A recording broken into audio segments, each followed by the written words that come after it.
মৎস্যজীবী সমিতির উদ্যোগে শুভ উদ্বোধন সেওগাং জন্মহল স্থান আমবাড়িয়া মধুর টাঙ্গাইল। সভাপতির আসন গ্রহণ করেন জনাব মহিরুদ্দিন।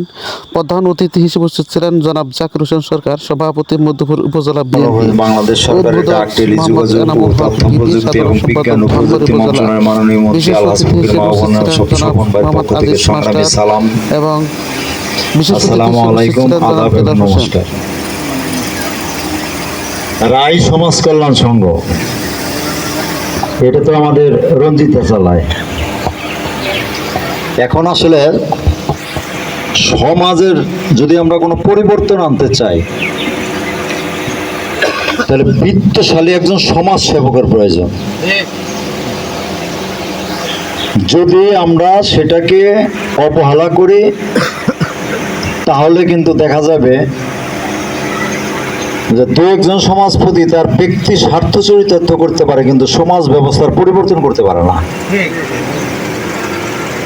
আজকে এখানে আসার কিছুক্ষণ আগে বলল চেয়ারম্যান সাহেব সেওগাংটাকে উন্মুক্ত করে দেন, আমরা যেন সবাই চাষ করে খেতে পারি।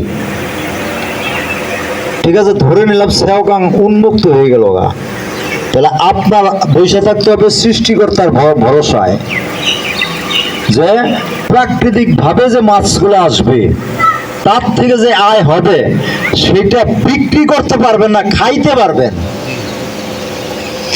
আর যদি সেওগাম নিয়ে আপনার সকলেই স্বাবলম্বী হতে চান, তাহলে সেখানে মাছের আবাদ করতে হবে। আবাদ করলে পরে তাহলে সেখানে একটা রিটার্ন আসবে, তা না হলে কিন্তু রিটার্ন আসবে না। উন্মুক্ত করলে কি হবে? সকল গ্রামবাসী খাবে,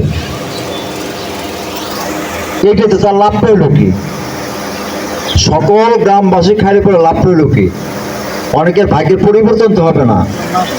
এখানে তো বস হয়েছে মানে হিন্দু মুসলিম সকলে যারা দরিদ্র শ্রেণীর আছে, তারা যেন সম্মিলিতভাবে একজন দানশীল ব্যক্তিকে পাওয়া গেছে, সে অর্থ দিবে, অর্থের পরিপ্রেক্ষিতে যে ইনভেস্ট করবে, ইনভেস্টের পরে যারা লাভবান হবে সেটা সকলে ভাগাভাগি করে নেবে। কারা ভাগাভাগি করে নেবে? যাদের এই সেওগাংয়ে জমি আছে। আর গভর্নমেন্টের একটা প্রতিষ্ঠান, আমরা ইচ্ছা করলে কি অবমুক্ত করে দিতে পারি? টাকা পয়সা না, 3 বেলা আরামে খাইছেন, 1 বেলা খায়, তাহলে এই টাকাতে কি লাভ রইল? মানুষের হক নষ্ট করলে পরে আল্লাহ পাক সব কিছু মাফ করবে, কিন্তু ব্যক্তির হক যদি কেউ নষ্ট করে সেটা কিন্তু মাফ করবে না। আমি বিনয়ের সাথে অনুরোধ করতে চাই, আসুন সকলে মিলেমিশে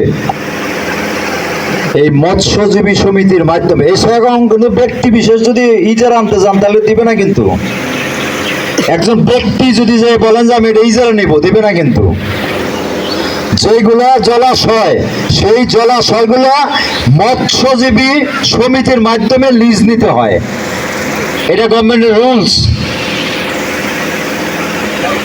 তো এখানে যারা আছি আমরা সকলেই, আমরা একটা বছর পরীক্ষা করি না কেন, পরীক্ষা করে একটা ভালো ফলাফল নিয়ে আসি।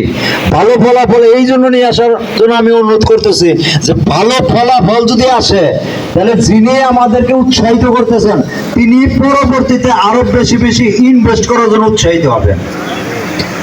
আর যদি আমরা এখানে লস দেখাই, লস দেখলে পরে কি কেউ আর সেই জায়গায় যাবে?